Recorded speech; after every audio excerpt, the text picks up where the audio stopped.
என் மனம் வருந்துவதுண்டு ஐயா, என் மனம் வருந்துவதுண்டு.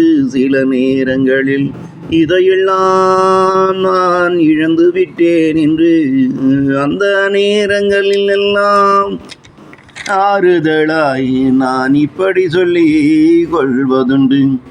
இங்கு இறைவன் எனக்காக எழுதாத எதையுமே என்னால் பெற முடியாதென்று எதுவோ என்னிடத்திலே இருந்ததை நான் இங்கு தொலைத்து விட்டதை போல மனபதட்டம் கொண்டு சோகத்தில் மூழ்கி போகும் நேரத்திலே இதில் நானும் விழுந்து போகாமலே விழித்து கொள்வேனடா, அதை மறந்து உறங்கி நாம் போனாளே. என் மனம் வருந்துவதுண்டு சில நேரங்களில் இதையெல்லாம் நான் இழந்து விட்டேன் என்று.